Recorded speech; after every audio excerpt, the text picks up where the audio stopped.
মৰিগাঁৱত ডেংগুৰ বলি হ'ল আন এগৰাকী যুৱতী। ঘৰখনৰ একমাত্ৰ উপাৰ্জনকাৰী হিচাপে দায়িত্ব বহন কৰি অহা সাগৰিকা ডেকাৰ অকাল মৃত্যুৱে শোকত স্তব্ধ কৰি তুলিছে পৰিয়াল তথা অঞ্চলবাসীক।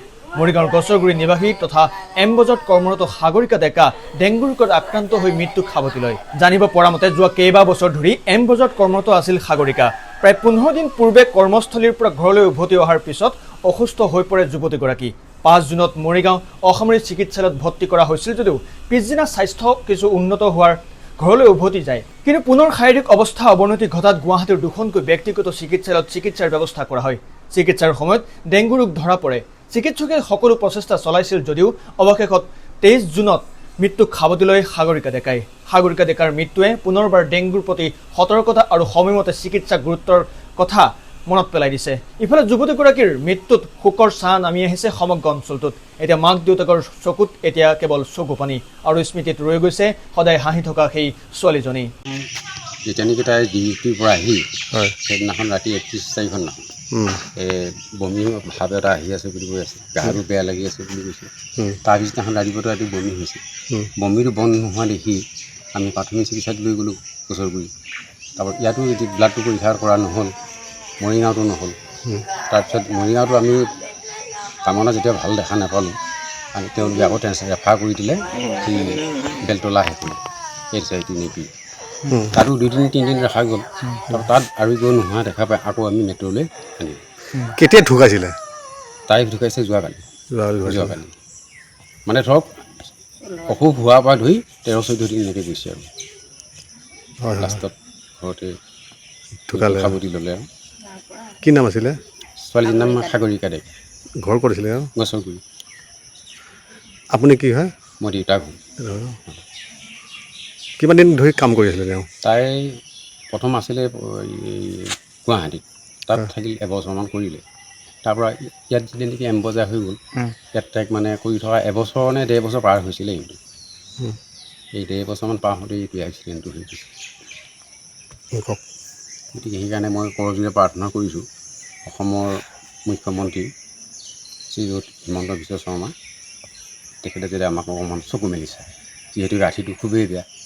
এই সাগৰিকা ডেকা, ফিমেল, 23 years old ফিমেল, গছৰগুৰিত ঘৰ। এই প্ৰথমে গা বেয়া লাগিছিল, বমি হৈছিলে, তাৰ কাৰণে উদৰি ষ্টেট ডিছপেঞ্চেৰী আহিছিলে 5/6/26 তাৰিখে। তাৰপিছত উদৰিত দেখালে, দেখুৱাৰ পিছত মেডিচিন খালে, খাই পিনে চিভিল হস্পিটেল গৈছে। চিভিল হস্পিটেলত আহি 5/6/26 পৰা 6/6/26 আছিলে। তাৰপিছত তাত সেই একে কণ্ডিশ্যন লৈ আহিছিলে, বমি হৈছিলে, অলপ গা চা বেয়া লাগিছিলে। তাত ইয়াত যিখিনি নেচেচাৰী ট্ৰিটমেণ্ট লাগে সেইখিনি দিয়া হ'ল। ইনভেষ্টিগেশ্যন কৰিলে, আল্ট্ৰাচাউণ্ড, ECG, হিমোগ্ল'বিন কম আছিলে, 8.9 আছিলে। আৰু 6 তাৰিখে তাই যিহেতু অলপ ভাল পাইছে, তাইক ডিছচাৰ্জ কৰি দিলে। তাৰপিছত ঘৰত গৈ আকৌ গাটো বেয়া লাগিলে। কিন্তু তাই মানে ওচৰৰ এখন মলত কাম কৰি আছিলে, সেই মলখনে যেতিয়া গাটো বেয়া লাগিল, সেই গুৱাহাটীলৈ লৈ গুচি গ'ল। গুৱাহাটীত নি প্ৰথমে ESI হস্পিটেল আছে, ESI হস্পিটেলত তাত ভৰ্তি কৰি দিলে একেই কণ্ডিশ্যনৰ কাৰণে। কিন্তু ESI হস্পিটেলত তাই অকণমান ৰেষ্টলেছ হৈছিল বুলি কৈছিলে, মই ইনফৰ্মেশ্যন কালেক্ট কৰোঁতে। তাৰপিছত অলপ বেজি দিয়াৰ পিছত তাই অলপ ক'ব নোৱাৰা হ'ল। হোৱাৰ কাৰণে ESI হস্পিটেললৈ তাইক মেক্স হস্পিটেললৈ ৰেফাৰ কৰি দিলে। আৰু মেক্স হস্পিটেলত আহি তাই যেতিয়া পৰীক্ষা কৰিলে, তাই ডেংগু ধৰা পৰিলে। আৰু ডেংগু এতিয়া হিমৰেজিক কণ্ডিশ্যনত আছে বুলি কৈছে।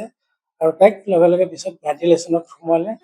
ভেণ্টিলেশ্যনত লাষ্ট 7 তাৰিখৰ পৰা ভেণ্টিলেশ্যনত আছে। আজি যোৱাকালি তেখেতৰ ডেথ হৈছে বুলি কৈছে। আৰু এই ভেণ্টিলেশ্যনৰ পিৰিয়ড মই মাজে মাজে ফোন কৰিছিলোঁ ইয়াতে। ফোন কৰি তেতিয়া কৈছে যে পেচেণ্টৰ কণ্ডিশ্যন ভাল নহয়, হেৰি কৰা নাই, মাত বোলটো কৰিব নোৱাৰে, চকুটো ভালকৈ মেলিব পৰা নাই, আৰু কণ্ডিশ্যনটো ভাল নহয় বুলি কৈছিলে। আৰু আনফৰ্চুনেটলি যোৱাকালি তেখেত আমাৰ মাজত গুচি গ'ল। আৰু সেইখিনিয়ে কথা। আৰু সেইখিনি আমাৰ এই বছৰত 5টা ডেংগু কেছ আমি পাইছোঁ, 5 cases। This is the case, যিটো কেছ এক্সপায়াৰ হৈছে, আৰু বাকীকেইটাতো ঠিকে ভাল হৈছে। জাপানীজ এনকেফেলাইটিছ আমাৰ ইয়াত অলৰেডি 5গৰাকী জাপানীজ এনকেফেলাইটিছ হৈছিলে। অলৰেডি 4গৰাকী আমাৰ 2গৰাকী GNRCত আছে, GNRC and GMCত আছে। এগৰাকী আছে গুড হেড হস্পিটেলত, বাকী যিটো এগৰাকী আছে এইটো ৰিকভাৰী হৈছে আৰু চাৰিগৰাকী আমাৰ হস্পিটেলাইজ হৈ আছে।